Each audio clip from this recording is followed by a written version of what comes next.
It was Socrates who said that he wondered how men who were so careful in the training of a cult could be so indifferent to the training of their own children. Certainly the Word of God never countenances an attitude of indifference toward children. Children are the heritage of the Lord.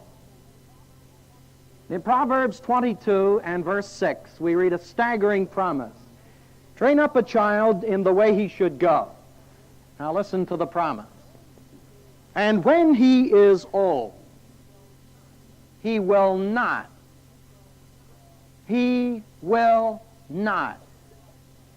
depart from it. That promise has never been canceled nor rescinded, never superseded by any higher truth. It is as true today as the God that revealed it. But like many of God's promises, it is inseparably linked with a command. And frequently we embrace the promise, but we neglect the command. It is God's responsibility to fulfill the promise, and He will. It is our responsibility by His enabling grace to fulfill the command. What does it mean to train up a child in the way he should go? For just a few moments, I'd like to spell this out for you in terms of a few specifics. In the first place, I believe it means surrounding your child with a fortress of prayer. Very interesting that the verb translated train up only occurs 3 other times in the Old Testament. And in every case, it is translated by the expression to dedicate. And in every case, prayer is involved. It was used of Solomon dedicating the temple. It was used of a man dedicating his home. And in each case, prayer was involved. Now, I believe prayer is the recognition that your need is not partial, it is total. And I think that many times we come to parenthood, particularly in the earlier phases of our experience, with a great deal of competency. But it's my experience that a man's competency in parenthood is in direct proportion to the age of his children. By the time they become teenagers, he suddenly shreds and loses all of his competency. Now, I am never suggesting that it is ever too late to pray. What I am suggesting is that you ought to begin earlier. I believe a child born and reared in a home where he comes to appreciate that his parents are dependent people is a child who receives one of the most important phases of communication in human experience. I personally am convinced this is one reason why God gives children to parents, and that is to develop your faith, to make you a dependent person. And if you have not come there yet, perhaps before too long, God will bring you to the place where you do not hit the bottom, but where you break clean through. And you cry out in your anguish of heart, Lord, unless you do something, I've had it. And then He will delight to work. Because then when He works, you will never be able to say, I was a competent parent. You will know unmistakably that it was the product of supernatural invention. But in the second place, training up a child in the way he should go involves providing a positive and constructive home life. How magnetic is your home? How attractive is it? Well, you say, man, Hendricks, you ought to come. Got new wall-to-wall carpeting, coordinated drapes. We got the finest mortgage under one roof you've ever seen. No, I didn't ask you whether you were in the junk business. I ask you, how attractive is your home? How magnetic is it? I don't know what it will take for most of us to get the message that God never created a person to be satisfied with things. He only created a person to be satisfied with other persons and with himself. And I've seen many a child come to the place where he was even able to verbalize it. And say to his parents, "Don't give me another toy. Don't give me some more junk. What I really want is you." And it is amazing how hard it is to get that message. We have a motto in our home: tomorrow we get organized. I came home from the seminary one Friday night. I was to speak at a banquet across town. When I drove into the driveway, my headlights fell on my boy's bicycle tire, flat as a doornail. I had told him, "Bob, you know, one of these days we'll fix it."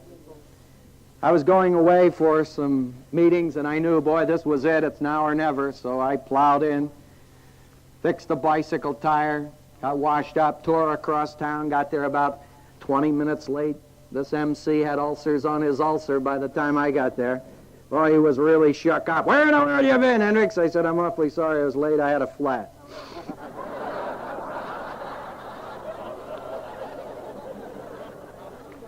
So I thought you had a new car. He said, "I do." I said, "It was my boy's bicycle tire." Boom! This boy blew his cork, and quite frankly, he gave me a portion of his mind I don't really think he could afford to lose. And after he got through, I hope graciously, I assure you firmly, I said to him, "Did it ever occur to you, my friend, that on certain occasions it's far more important that I fix my boy's bicycle tire than that I eat your meal?" And I went away to the conference, and as always, I looked forward to going home.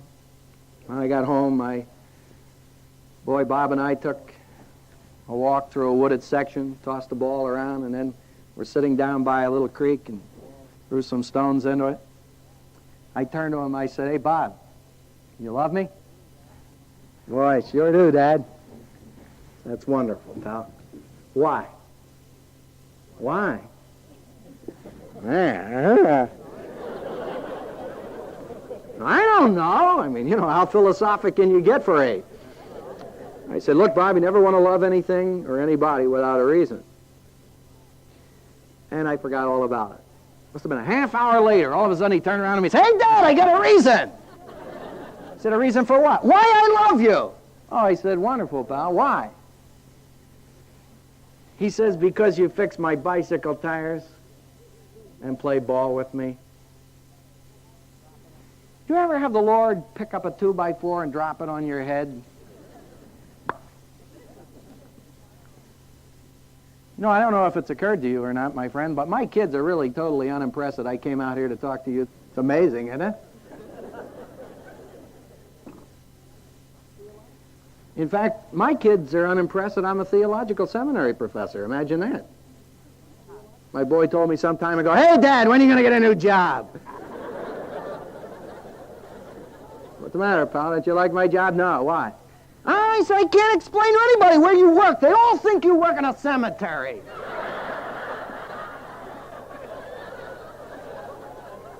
And sometimes I think I do. You ever ask yourself, how do you communicate to your children? My kids are not impressed by all of the religious routine in which I'm engaged. They're not impressed by the words that very easily cascade from my lips. They're impressed by the reality of Jesus Christ in my life. And that's got to come through to a child at the level at which he can understand it. I do a lot of marriage counseling. I get some classics. Had a couple in my office some time ago. Every time I talked to her, he'd run off at the mouth. If I talked to him, she'd talk. I really thought I had ventriloquists. I said, "Now look, we got to get some ground rules. When I talk to you, you won't say anything, okay? When I talk to you, you won't say anything, all right?" Well, we tried this for an hour and got nowhere. So finally I sent her out. I said to him, do you love your wife? And man, as if I had been with a jaguar. Yeah, do I love my wife? Of course I love my wife. Well, I said, it's wonderful. I said, you ever tell her? Tell her? Do I have to tell her? No, you don't have to tell her. I said, but it might help. I said, I'd suggest you get her in an overstuffed chair before you break the news to her. You're liable to produce a coronary.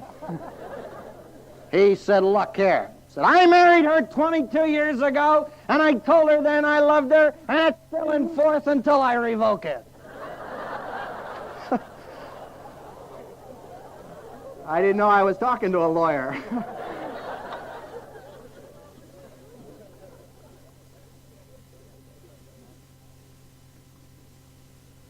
I had a member of the cowboy staff some time ago come to me for counsel. This guy's about 6'6", about 280 pounds. He could pick me up as he's done periodically like this so he can talk to me.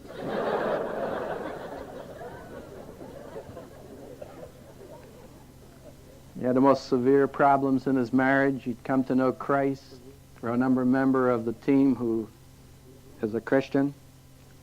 But he was having terrific problems in his marriage. He said to me, boy, I'll take on anybody in any league. He said, if they come through my section of the line, friend, I'm taking them on. But he said, when I get behind that door in my home, I'm yellow. He said, I just can't tell my wife how much I appreciate it. I said, well, why don't you just take one thing at a time? For instance, you ever tell her how much you appreciate what she does in cooking? He said, that's hard.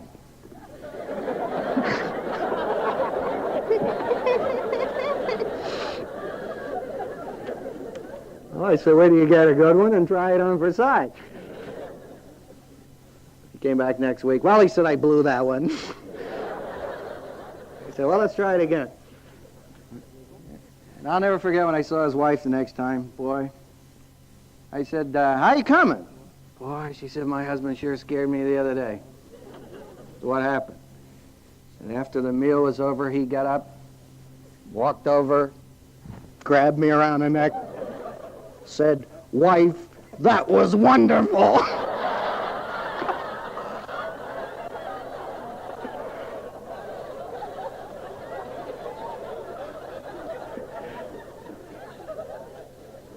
This guy is like a little kid with a fire engine, and I've seen him sit across that desk with the tears rolling down his face as he says to me, how isn't it wonderful what Jesus Christ can do in a very self-centered life.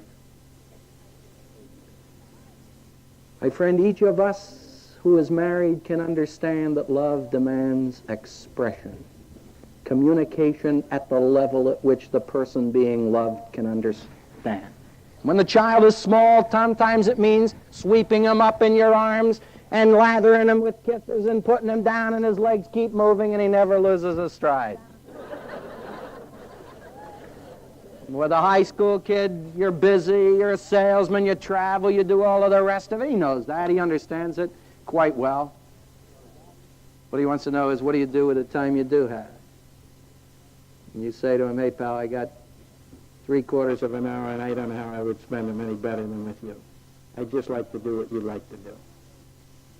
My friend, as far as he's concerned, you come on strong like horseradish. Because you are coming through at a level at which he can understand.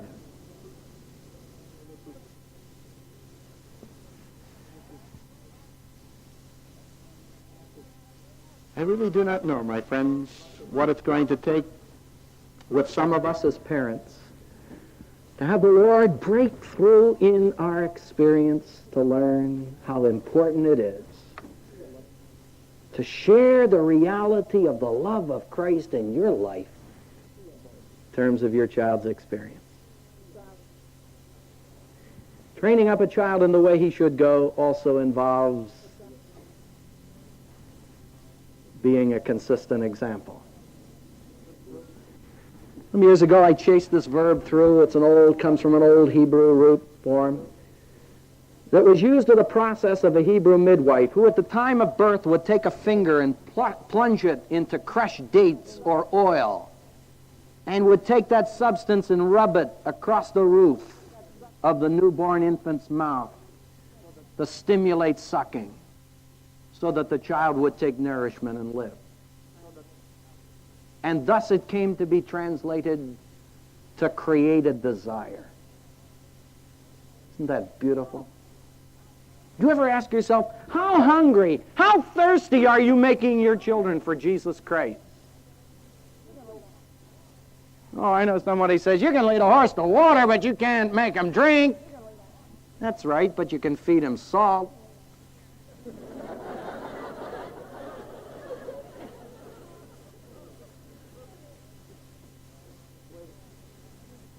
And I think the finest way to communicate to your children is by what Jesus Christ is free to accomplish in your life. You're not perfect. He doesn't expect you to be. You making any progress? Last thing I'd like to mention is I believe training up a child in the way he should go involves providing reason for your convictions. I used to pastor a church when I was a student at Wheaton College. I had a parishioner who lived in the town. I was just a kid. I didn't know anything. I got a hold of a book. They said you're supposed to visit your parishioners, so I visited my parishioners. And I came on Sunday afternoon. Boy, what a tragedy that was. I came, and boy, when this lady saw her pastor here, she almost dropped dead. Oh, the pastor's here. So remember coming in and she getting the Bible out. So I sat down, tried to put her at ease. Boy, I didn't achieve that at all. Finally, she looks out the front door, my shattered nerves, the kids are playing ball on the front lawn. It's Sunday, the preacher's here. So in order to salvage the situation, she runs over, opens the door, and says, hey, kids, don't play ball on the front lawn. It's Sunday. Go around and play on the back lawn. And you know, I'm sitting there like this saying to myself, exactly what does the transferal of the ball game from the front lawn to the back lawn do to justify it theologically? Let's face it, my friend, this is a good illustration of the type of sloppy thinking that often goes on among parents. There is a vast difference between Christian standards and the standards of Christians. Christian standards are things which are deeply rooted in the Scriptures. And you're able to explain why you do what you do, or do not do what you do not do. Now, there are always casualties in education. When my wife and I were first married, we got a lovely set of china, beautiful set. And we got children. So we had to make a critical decision. The decision was, are we going to have all of our china intact and have children who grow up unable to wash and dry dishes? Or are we going to have children who know how to wash and dry dishes and in the process lose some china? Well, if you want to know what route I took, you come down to my home in Dallas and look in my china closet. And when you ask, what's that remaining cup? Then you will know precisely the route I took. My friend, there's something worse than casualties, and that's not allowing a child the luxury of a mistake by which he learns the most. See, I'm dealing with students in seminary who are mortgaging $200, $250 because they came out of homes where nobody taught them how to manage a quarter. I remember my oldest girl, quite young, she was saving, came in one day, Daddy, I got to buy a set of pearls. Well, I said, wonderful, honey, let's save. Oh, see, I got enough now. I said, I haven't looked in your banker. He said, how much you got? 25 cents. I said, honey, you can't get a set of pearls for 25 cents. Oh, yes, I can. Nona does. The little girl lives next door.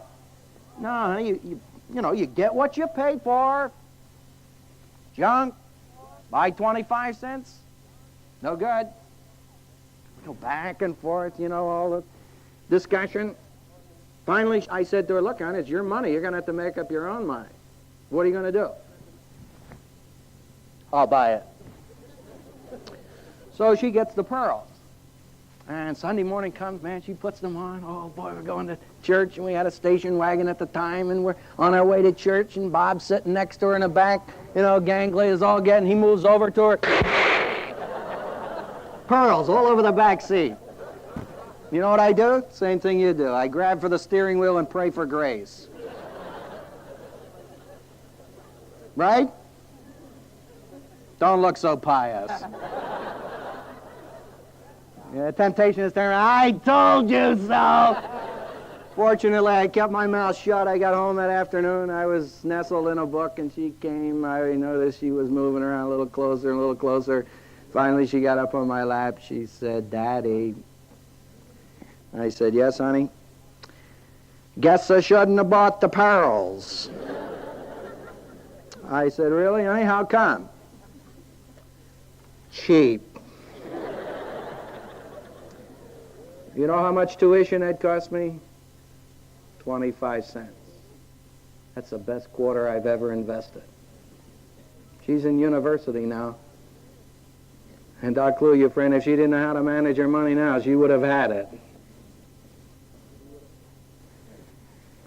This is the process, I believe, of teaching a child reason for doing why we do, and then allowing the child the privilege of making decisions, knowing that in the process he will make mistakes,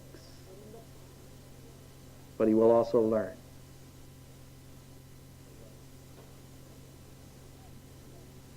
Greatest distrust in our generation is a distrust of the Spirit of God. The ability to trust Him to do in the life and experience of your child what He has done in your life and experience. Isn't it amazing? We can trust Him for our eternal salvation, but boy, we have a hard time trusting Him for the next 24 hours with our kids. Oh, they're going out. Lady called me up some time ago, tears. Oh, come over quick. Man, I thought her husband dropped over dead. So I ran, tore across it, got there. Here he's out in the front, mowing the lawn. Boy, I hopped out. I said, man, am I ever glad to see you? He said, what in the world are you doing here? I said, your wife called up. She needs me.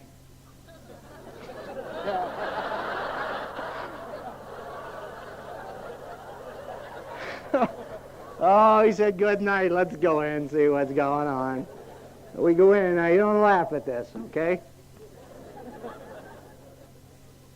You know what happened? She just sent her oldest girl, out on her first date. And she said, Howie, I suddenly realized I can't go with her. I told you not to laugh. Because that is a profound insight. You're going to do something, my friend, you better get with it now.